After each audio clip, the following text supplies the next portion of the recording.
സംഘർഷങ്ങൾക്കിടെ Qatar പ്രധാനമന്ത്രിയെ വിളിച്ച Iran വിദേശകാര്യമന്ത്രി തങ്ങൾ ഖത്തറിനെ ആക്രമിച്ചിട്ടില്ലെന്ന് മന്ത്രി ഫോൺ സംഭാഷണത്തിൽ പറഞ്ഞു. മിസൈൽ ആക്രമണങ്ങൾ അമേരിക്കൻ താൽപര്യങ്ങൾക്ക് നേരെയാണെന്നും ഖത്തറിനെതിരായി അല്ലെന്നും ഇറാൻ വിദേശകാര്യമന്ത്രി പറഞ്ഞു. എന്നാൽ ഇറാന്റെ വാദങ്ങൾ ഖത്തർ തള്ളി. സിവിലിയൻ അടിസ്ഥാന സൗകര്യങ്ങളെ വരെ ഇറാൻ ആക്രമിച്ചെന്നും മറുപടി ഉണ്ടാകുമെന്നും ഖത്തർ പ്രധാനമന്ത്രി മറുപടി നൽകി. അബ്ബാസ് മുഹമ്മദ് വിവരങ്ങൾ നൽകാനായി ചേർന്നു. അബ്ബാസ്, ആദ്യഘട്ടത്തിൽ ഇറാൻ പ്രതികരിച്ചിരുന്നത് US സൈനിക കേന്ദ്രങ്ങൾ ലക്ഷ്യമിട്ട് മാത്രമായിരിക്കും ആക്രമണമെന്നാണ്. പക്ഷെ അതിന് വിപരീതമായ ഒരു സമീപനം ഇറാന്റെ ഭാഗത്തു നിന്നുണ്ടായി എന്ന നിലപാടാണോ ഖത്തറിന്?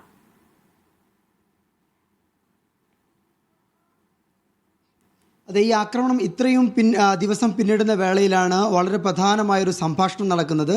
അത് ഇറാൻ വിദേശകാര്യമന്ത്രി അബ്ബാസ് അറാഗ്ചി ഏതാനും കുറച്ച് നേരങ്ങൾക്ക് മുമ്പാണ് ഖത്തർ പ്രധാനമന്ത്രി Sheikh Mohammed bin Abdulrahman bin Jassim അൽത്താനിയെ വിളിച്ചത്. ഇതുമായി ബന്ധപ്പെട്ട വാർത്താക്കുറിപ്പ് വിദേശകാര്യ മന്ത്രാലയം പങ്കുവെക്കുകയും ചെയ്തു.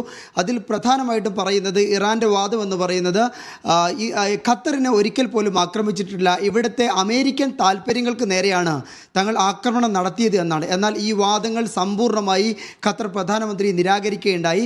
ഖത്തറിൻ്റെ പരമാധികാരത്തിന് മേലുള്ള ആക്രമണമാണ് ഇറാൻ നടത്തിയിട്ടുള്ളത്.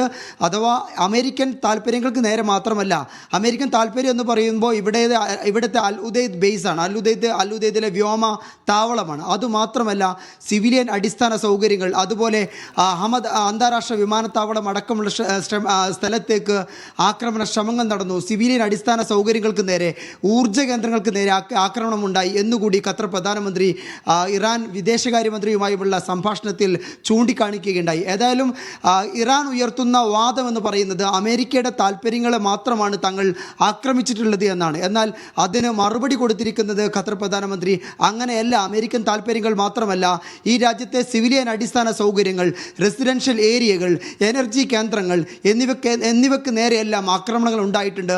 അതുകൊണ്ട് തന്നെ ഈ ആക്രമണത്തെ ഒരു ഘട്ടത്തിൽ പോലും ഖത്തറിനെതിരെയുള്ള ആക്രമണമല്ല എന്ന് പറയാൻ പറ്റില്ല. അത് ഈ രാജ്യത്തിനെതിരെ തന്നെയുള്ള ആക്രമണമാണ്. ഈ ആക്രമണം ഇതിനൊരിക്കലും മറുപടി പറയാതെ പോകില്ല.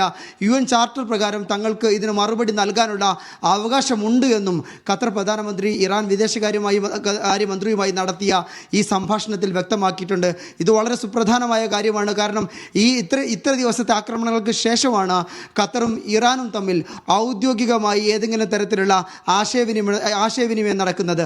ഇന്നലെ ഖത്തർ വിദേശകാര്യ മന്ത്രാലയം വ്യക്തമാക്കിയിരുന്നത് യാതൊരു തരത്തിലുള്ള ചർച്ചയും ഇനി ഇറാനുമായി ഇല്ല എന്നായിരുന്നു. ആ ഒരു ഘട്ടത്തിലാണ് ഇറാൻ ഖത്തറിനെ ബന്ധപ്പെടുന്നതും ഖത്തർ പ്രധാനമന്ത്രി അതിന് അർഹിക്കുന്ന രീതിയിലുള്ള മറുപടി നൽകുന്നതും. അനീഷ, ശരി, അബ്ബാസാണ് വിവരങ്ങൾ നൽകിയത്.